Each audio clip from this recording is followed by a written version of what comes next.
CA final में लोग आके क्यों फेल हो जाते हैं, अच्छा भला चलता हुआ स्टूडेंट सीए फाइनल में आके क्यों परेशान हो जाता है। एक लिस्ट ऑफ रीजंस है, आपको बहुत ज्यादा बोर नहीं करूंगा, लेकिन मेरी ख्वाहिश होती है कि हम थोड़ी सी बात करें न्यू रूटीन और एनवायरनमेंट। जब आप आर्टिकल स्टार्ट कर देते हैं तो आपकी रूटीन बिल्कुल डिफरेंट हो जाती है। वो बच्चा जो 11 बजे सो के उठता था, उसको सुबह 9 बजे क्लाइंट पे पहुंचना है, और उस नई रूटीन एनवायरनमेंट के अपने चैलेंजेस हैं। टाई शाई लगाओ, प्रोफेशनल बनो, बाबू बनो, मुंह बिगाड़ बिगाड़ के इंग्लिश बोलो, बड़ी प्रोफेशनल कम्युनिकेशन करो, तो आपके अंदर का जो देसी स्टूडेंट है वो तो मर गया होता है। यहाँ क्लासों में क्या माहौल होता है, शलवार पे टी शर्ट पहन के बच्चा बैठा हुआ होता है सामने। अब हम टीचर मतलब कोशिश करते हैं कि उसको थोड़ा सा गाइड करें, लेकिन हमारा मेन मकसद होता है कि हमने सिलेबस खत्म करना है, ठीक है। और बड़े थोड़े से लोग होते हैं जो बकायदा बाल बना के आते हैं, वरना ऐसा लग रहा होता है कि हॉस्टल में बस अभी उठे हैं, ज्यादा से ज्यादा जहमत इन्होंने मुंह पे छींटा मारने की है। लेकिन क्लाइंट्स के सामने आप रसोलिये में नहीं जा सकते। आपने बड़ी अच्छी ड्रेसिंग की हो, आपकी ड्रेस पैंट हो, ड्रेस शर्ट हो, या व्हाट्सएवर जो भी फर्म का कल्चर हो, कोई फर्म टाई लगाने का कहेगी, कोई बगैर टाई का, तो अब आप डिफरेंट रूटीन और एनवायरनमेंट का हिस्सा बन चुके हैं। अब आप फुल टाइम स्टूडेंट नहीं रहे, वो फुल टाइम स्टूडेंट जो रात 2-3 घंटे पढ़ लेता था और दिन सोता रहता था। अब आप एक नई रूटीन, एक नए स्ट्रक्चर का हिस्सा हैं, जिसकी वजह से डिस्टर्बेंस होती है। Feeling of independence from parents and their advice. आपको लगता है तुम्हें बड़ा हो गया। टिपिकल सीफैप में आते साथ ही बच्चा पहला जुमला जो वालिदैन को कहता है, आपको क्या पता, वो तो पुराने जमाने के, पत्थर के जमाने के, तो उन बेचारों को क्या पता। अब आप चूंकि इतने बड़े हो गए हैं, चूंकि सीफैप में आ गए हैं, तो वालिदैन की बात मान के क्या करना। छोटे बच्चे वालिदैन की बात मान रहे होते हैं और अपने लिए जिंदगी बेहतरीन गुजार रहे होते हैं, और जैसे उन्हें लगता है कि मुझे वालिदैन की बात माननी ही नहीं है क्योंकि मैं बड़ा हो गया हूं, वहीं से उनका जवाल शुरू हो जाता है। बड़े कम लोगों को कंसर्न पेरेंट्स मिलते हैं आज के जमाने में। आज के जमाने के वालिदैन भी जो है वो मोबाइल पे ही बैठे हुए होते हैं। तो अगर आपके वालिदैन आपको, आपकी परवाह कर रहे हैं, आपको मशवरा दे रहे हैं, आपको रेगुलेट कर रहे हैं, आपको गाइड कर रहे हैं, बेटा इतना टाइम बाहर मत लगाओ, बेटा पढ़ लिया करो, तो जरूर उनकी सुने, क्योंकि ये एडवाइस हमेशा आपको लाइफ में कामयाब करेगी। तो सीफैप के स्टूडेंट का सबसे बड़ा मसला है कि वालिदैन से दूर हो जाता है, क्योंकि उसके वो जब घर पहुंचता है वालिदैन सो रहे होते हैं, और सुबह उनको अवॉइड करके आप तेजी से निकलते हैं, क्योंकि उन्होंने नसीहत करनी होती है और वो आपका सुनने का मूड नहीं होता। और आप कौन से छोटे बच्चे रहे होते हैं जो आप आराम से उनकी नसीहत भी सुन लें। तो मैंने देखा है सीफैप के बच्चे वालिदैन से बदतमीजी तक करते हैं, सारी बरकत लाइफ की खत्म कर लेते हैं। मैं इस्लामिक साइड पे ना भी हूं तो भी उन्होंने आपको जो मशवरे दे देने हैं ना, क्योंकि उन्होंने जिंदगियां गुजारी हैं, उनका जमाना आपकी तरह डिजिटल नहीं था, लेकिन स्टिल जो जिंदगी गुजारने के कुछ कॉमन रूल्स हैं 80% सेम रहते हैं। रात अच्छे टाइम से सोना, सुबह अच्छे टाइम से उठना किसी भी दौर में हमेशा एक अच्छी चीज होता है। नाश्ता करके घर से निकलना हर दौर में एक अच्छी बात है। तो वो आपको जो बातें कर रहे होंगे ज्यादातर 70 to 80% आपसे रेलेवेंट होंगी। तो एक बहुत बड़ा प्रॉब्लम इस वक्त फेलियर का, लोग इसलिए फेल होते हैं कि वो अपने वालिदैन को सुनना छोड़ देते हैं।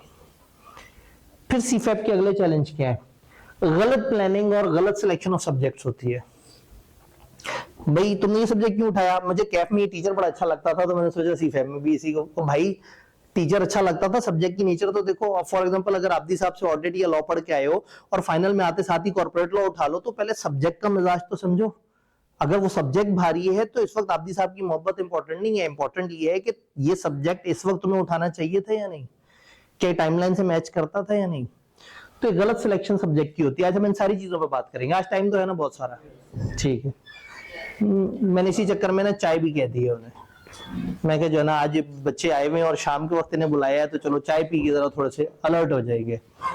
लेकिन उनसे कहा था अच्छी तरह से पकाते रहना है, पकाते रहना है, पकाते रहना है। जी बिस्किट, देखिए बिस्किट का ऐसा क्या करना है।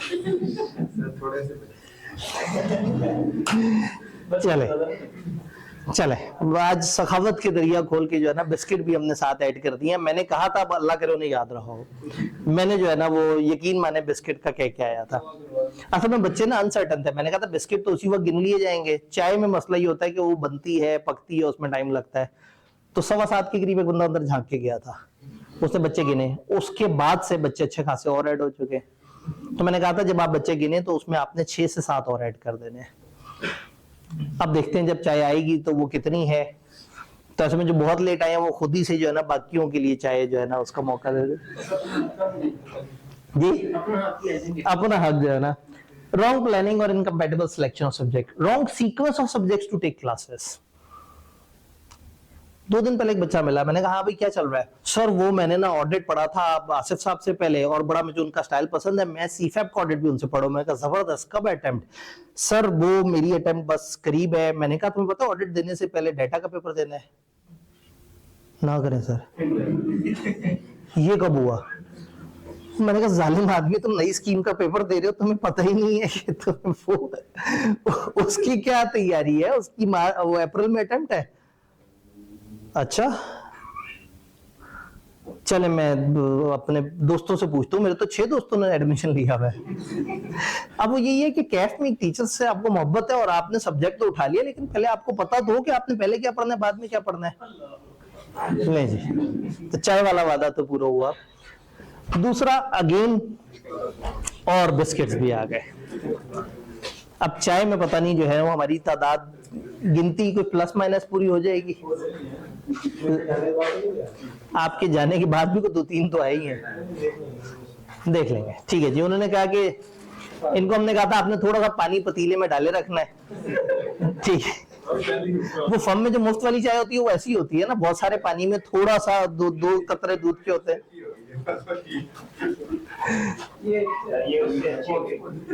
जी उन्होंने कहा ये फर्म वाली चाय से अच्छी होगी। चले आज तो जो है ना आप लोगों को भरपूर मौका मिल गया। जी नहीं जी, तो अब अगेन वही वाली बात है कि भाई मैं आसिफ साहब कोई भी टीचर बहुत पसंद है, वो अपनी जगह। पहले ये देख तो नहीं कि आपने पहले क्या पढ़ना है बाद में क्या पढ़ना है। ऑडिट का पेपर जो रिपोर्टिंग से पहले उठाता है वो दोज़ख के आखिरी दर्जे में जाके चलता है। तकरीबन 50 से 55 नंबर का पेपर रिपोर्टिंग पे डिपेंड कर रहा होता है। जो लोग ऑलरेडी जानते हैं या थोड़ा सा आगे ऑडिट, जो सीए फाइनल का ऑडिट है ना, आप पेपर देने जाते हैं तो आपको एक दफा लगता है कि मैं शायद गलत एग्जाम में आ गया। आप टाइटल दोबारा देखते हैं कि ये रिपोर्टिंग का पेपर तो नहीं है कहीं। 50, 55, 57 नंबर अकाउंटिंग की डिस्कशन हो रही होती है। आईकेप अजम्पशन लेता है कि ये सीफैप 6 है तो बच्चे ने सारे पेपर पढ़े हुए होंगे। तो अब ऐसे में अगर कोई मुझे कहे सर मैंने ऑडिट पहले देने और रिपोर्टिंग में बाद में सोच लूंगा, तो मैं कहूंगा गलत कॉम्बिनेशन है। इकट्ठे दे सकते हैं, इकट्ठे दिन में कोई मसला नहीं। लेकिन अभी एक तीसरा भाई भी है, अब ऑडिट अकेला नहीं है, उसके साथ एक दुमसला अटैच हो गया है, AI and data analytics. Fintech, जिसको पहले फिनटेक कहते थे वो खत्म हो गया और अब नया कोर्स आ गया है डेटा एनालिटिक्स और एआई, और ये अप्रैल में इम्तिहान होगा और जून में इम्तिहान होगा ऑडिट का। इस वक्त हमारी पहली अटेम्प्ट जो है वो आएगी जून में 2026 की नई स्कीम की, और ये हैंड्स ऑन कोर्स हर 3 महीने बाद होता है। जनवरी वाला तो बिल्कुल इस वक्त होने ही वाला है, उसकी तो तैयारी नहीं है। तो जो जून की अटेम्प्ट दे रहे होंगे वो ज्यादातर इसमें अपीयर होंगे अप्रैल वाले में, और जून में वो कर देंगे। आप जब दाखला भेजते हैं तो आप दाखला इकट्ठा भेज देते हैं, लेकिन जब आपका पेपर रह जाए, फॉर एग्जांपल ये हैंड्स ऑन वाला, तो आपको ऑटोमेटिकली कैरी फॉरवर्ड आगे की तरफ हो जाता है। बेसिकली आप बस आईकेप को बताते हैं कि भाई ये मेरा पेपर वो नहीं क्लियर हुआ तो मैं अब ऑडिट में अपीयर नहीं हो सकूंगा। तो इसमें जो है ना आईकेप ने ये अलाउ किया हुआ है कि आप इस तरह से कर सकते हैं कि पहले आप डेटा एनालिटिक्स एआई का पेपर दे दें, जो कि अब इस वक्त जून की अटेम्प्ट से इमीडिएट पहले अप्रैल में आएगा। अप्रैल के बाद फिर इसने जुलाई में भी आना है, जुलाई के बाद इसने आगे भी आना है। तो अगेन इसको भी प्लान करना पड़ता है। तो अब ऑडिट अकेला नहीं है, एवरीवन जो इस कमरे में ऑडिट को प्लान कर रहा है या जो बाद में रिकॉर्डेड सुन रहा है, उसने प्लान इन दोनों को इकट्ठे करना है, ये अकेले नहीं हो सकते। तो हम भी एक इस तरह का बैच दे रहे हैं जिसमें डेटा एनालिटिक्स चलेगा 3-3.5 महीने, और फिर एक क्रैश कोर्स आएगा 1-1.5 महीने का ऑडिट का, और वो दोनों की इकट्ठी प्राइसिंग की हुई है। खैर इधर वापस आते हैं, अभी तो बड़ी दुनिया है। अब तो चाय पी के अब आप और अलर्ट हो जाएंगे। 4 घंटे नहीं हो जाएंगे जी, 4 घंटे नहीं हो जाएंगे। हाँ, अगर चौथे घंटे में दाखिल हुए तो फिर हम उस वक्त दोबारा से चाय रिवाइज करने के बारे में सोचेंगे। तो 4 घंटे से तो ये कम ही है। रॉन्ग सीक्वेंस, समझ आया? No proper guidance and mentoring. Problem ये है कि कैफ में आप अपने इकोनॉमिक्स के टीचर के पास भी जाके पूछ लो, वो भी गाइड कर देगा। जिससे आपने पीआरसी पढ़ा है उससे भी पूछ लेंगे, वो कहेगा बेटा शुरू में जो पेपर्स है ना ये वाले पेपर्स उठाने होते हैं। सीफैप का पता ही नहीं है, टीचर्स को नहीं पता। आप अपने बरगजीदा टीचर के पास जाते हैं, ऐसा टीचर जिस पर आप बड़ा भरोसा करते हैं, जिसने आपको थ्रू आउट बड़ा गाइड किया होता है, आप जब जाके कहते हैं सर मैं सीफैप के पेपर देना, वो कहते हैं यार ये आब्दी साहब वगैरह को जाके पता कर लो, इनको पता होगा सीए फाइनल का। तो प्रॉब्लम ये है कि आपके वो पुराने टीचर्स भी जिनसे आप गाइडेंस मेंटोरिंग लेते रहते हैं, वो सीफैप में उनका स्किल सेट नहीं होता। सीफैप में क्या चल रहा है, सीफैप में हैंड्स ऑन कोर्स कब होता है, सीफैप के इम्तिहान कब होते हैं। तो एक बहुत बड़ा प्रॉब्लम यहाँ फेलियर का ये है कि आपकी वो जो गाइडेंस है वो मिस हो जाती है। और फिर मिलते हैं आपको कुछ फनकार, इनको हम कहते हैं सीनियर्स। मल्टी डायमेंशनल एडवाइसेस आती हैं इनकी तरफ से, और तकरीबन सारी डिफरेंट होती हैं। आप एक ही सवाल तीन एक जैसे दिखने वाले सीनियर से पूछें, तीनों अलग जवाब देते हैं। और जिसका अपना पास हो गया होता है तो वो पता नहीं रो के पिट के कैसे पास हुआ था उसका, वो आपको बताता है कि मैं उल्टा लटक के पढ़ता था, मैं तो 15 दफा किताब लिख लेता था और मैं पता नहीं क्या करता था। तो प्रॉब्लम ये है कि कैफ में आपको फिर भी सिंसियर लोग मिल जाते हैं, सीए फाइनल में हर बंदा अपने रास्ते पे होता है। मैं ये नहीं कहता कि आप एडवाइस मत लें, लेकिन एडवाइस बहुत सारी जगह से लेके डिसीजन अपना लगाना है, अपनी प्रोफेशनल जजमेंट यूज करनी है। गैप आ जाता है स्टडीज में, आपने आखिरी पेपर जब दिया होता है उसमें और जो अगला वाला इम्तिहान है। फॉर एग्जांपल मैं अगर इस अटेम्प्ट की बात करूं, लोगों ने सितंबर में इम्तिहान दिया होगा, नवंबर के स्टार्ट में अक्टूबर के एंड पे उनका रिजल्ट आया होगा। अक्सर फर्म्स ने उनकी ज्वाइनिंग की होगी दिसंबर और कुछ जनवरी में कर लेंगी। दिसंबर में ज्वाइनिंग का मतलब ये है कि उनकी जो पहली अटेम्प्ट बनेगी साल गुजरने के बाद, वो जो 3-3 महीने का साइकिल अगर उनकी फर्म वाले ने अलाउ किया तो मार्च, नहीं तो जून 2027। और बच्चे ने आखिरी पेपर कब दिया था, सितंबर 2025। 1.5 साल से ऊपर के बाद जाके, यानी आपने पेपर दिया है, पेपर देने के बाद आपका वो एडमिशन हुआ और उसके बाद जाके आपने अटेम्प्ट किया है, तो आपको इतना टाइम लग जाता है कि आपके अंदर का स्टूडेंट खत्म हो गया होता है। इवन जिन्होंने फॉर एग्जांपल जिनका रिजल्ट आ गया अभी अक्टूबर में, अक्टूबर एंड पे, और वो बच्चे कहते हैं मैंने तो पहले पेपर देना है, वो बच्चा भी किस वक्त पेपर दे रहा होगा, जून में जाके। जिसकी अभी जिसका वो जिसने डिसाइड कर लिया कि मैंने अब पेपर देने हैं, वो जून में पेपर दे रहा होगा। हाँ, आगे ये मसला हल हो जाएगा, कैफ की अटेम्प्ट थोड़ा सा पीछे हो जाएगी, तो इधर आपका रिजल्ट आएगा, उधर 2 महीने बाद आईकेएफ की अटेम्प्ट खड़ी भी होगी, तो आगे आपका टाइम बच जाएगा। क्योंकि अब आगे क्या कर रहे हैं, फेब और अगस्त में किया करेंगे कैफ के पेपर्स। तो फेब के रिजल्ट का मतलब, फेब के पेपर का मतलब मार्च के एंड पे आपका रिजल्ट आ जाएगा, जून के शुरू में आपकी अटेम्प्ट होगी। तो आप 2-2.25 महीने की तैयारी के साथ आप एक अटेम्प्ट का कोई एक छोटा पेपर उठा के उसको अटेम्प्ट कर लिया करेंगे। जी, अब अगेन सीए फाइनल में अभी तक जो रिस्ट्रिक्शन है उनकी है वो 2 पेपर देने की है, जिसके ऊपर अब हम इस वक्त बहुत डिबेट कर रहे हैं उनसे कि अब ये जो नए बच्चे जिनको आप ऑप्शन दे रहे हो 3-3 महीने बाद की, अब इस तादाद को 1 कर लो। अभी तक उनकी तरफ से कोई पॉजिटिव रिस्पॉन्स नहीं आया। तो सीए फाइनल में कम से कम इनकी तरफ से गाइडेंस होती है कि आपने 2 पेपर देने हैं, तो फिर जिसने 1 पेपर देना होता है वो 2 पेपर की फीस भरता है, 1 पेपर में हाजिरी लगाता है और दूसरे पेपर को सही से अटेम्प्ट करके आ रहा होता है। तो देसी टोटका बच्चों ने लगाया हुआ है इसका, लेकिन अल्लाह करे उन्हें समझ आ जाए। मैं कई दफा ये चीज रेस कर रहा होता हूँ कि भाई आप फाइनल वालों से आप ओवर एक्सपेक्ट कर रहे हैं जी, समझ आ जाएगी तो 1 पेपर के पैसे कम हो जाएंगे, और जाहिर है बच्चों से आए हुए पैसे तो आईकेएफ का एक बड़ा अच्छा सोर्स है। Destruction of writing ability, writing तो मर गई। पहले आप फिर भी कागज कलम वाले स्टूडेंट थे, अब आप हैं लैपटॉप वाले स्टूडेंट। हर वक्त लैपटॉप आपके पास है, जब आप फर्म में जा चुके तो उसके बाद आपकी लैपटॉप से ऐसी दोस्ती होती है कि उसके बाद आपका लिखने की एबिलिटी खत्म हो गई होती है।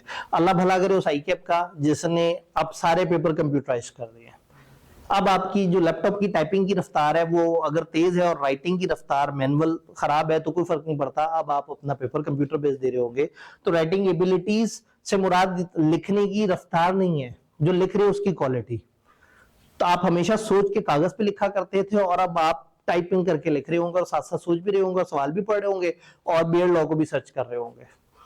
तो एक अलग वैरायटी है। आप पेपर में जाते हैं तो एग्जाम एनवायरनमेंट एक अलग ही चीज है। यहाँ पे मेंटल स्ट्रेस और फ्रस्ट्रेशन, जैसे जैसे बड़े होते जा रहे हैं, दिमागी तौर पे माउफ होते जा रहे हैं, स्ट्रेस बढ़ता जा रहा है। मैं जिंदगी में क्यों आया, मेरा क्या मकसद है, क्या एआई सीए को खा जाएगा, नॉर्वे की रेजिडेंसी कैसे मिलती है। इंतहाई अजीबोगरीब से टॉपिक आपके पास रील्स की फॉर्म में हर वक्त आ रहे होते हैं और आप इंतहाई इन हादसों से देख रहे होते हैं, जैसे आप अभी नॉर्वे की जो है वो रेजिडेंसी लेने लगे। तो प्रॉब्लम ये है कि आहिस्ता आहिस्ता जो हम कहते हैं ना, एब्सेंस ऑफ इंफॉर्मेशन भी एक ब्लेसिंग है, लाइल्मी एक बहुत बड़ी नेमत है। आज के दौर में आपको इतनी इंफॉर्मेशन मिलती है कि आपका दिमाग घूम जाता है और आप फिर जो है ना वो ओवर प्रोसेसिंग कर रहे होते हैं, तो वो चीज जो आपको नहीं पता होनी चाहिए। फॉर एग्जांपल, सऊदी अरब में एक बंदे ने अगर अप्लाई किया और उसकी जॉब उसकी किसी डिग्री की वजह से रिजेक्ट हो गई, तो आप पाकिस्तान में जो कि अगले 5 साल पाकिस्तान में नौकरी के बारे में सोच रहे थे, आपको फर्क ही नहीं पड़ता इस बात से, लेकिन आप उस खबर पे इतने परेशान रहेंगे कि अगले 2 दिन अपनी जॉब पे भी काम नहीं कर सकेंगे। आप जिसके पास ऑप्शन ही नहीं मुल्क से बाहर निकलने की, वो इस बात पे परेशान बैठा हुआ है कि हंगरी ने 5 पाकिस्तानी चार्टर्ड अकाउंटेंट्स को निकाल दिया कि तुम लोगों के पास तो ग्रेजुएशन की डिग्री नहीं है। अब पता नहीं हंगरी आपने कभी सोचा या नहीं सोचा, अब दुनिया में 250 मुल्कों में से अगर 4 मुल्कों का ये मसला है कि वो ग्रेजुएशन के बगैर नहीं घुसने देते, तो उस वजह से आप रिमेनिंग मुल्कों के बारे में मायूस हो जाएंगे। तो अगेन फ्रस्ट्रेशन, स्ट्रेस बहुत बढ़ जाती है। और देन ये पॉइंट सिर्फ उनके लिए है, येलो क्या था, आर्टिकल्स वालों के लिए, फाइंडिंग नो और very little time for studies. Articles वालों की तो जिंदगी मैसअप हो चुकी है, तो परेशान ना, आर्टिकल्स वाले बीच में मौजूद है, मैं उनके ऊपर काफी टाइम दूंगा कि उन्होंने अपना टाइम किस तरह से निकालना है। यहां तक बात समझ आ रही है? सवाल आपके बहुत सारे होंगे, साथ साथ एंड पे भी हो सकता है, बीच बीच में भी आ रहे हैं। पहला स्टेप था माइंड मेकअप करना है, सबसे मेन स्टेप ये था।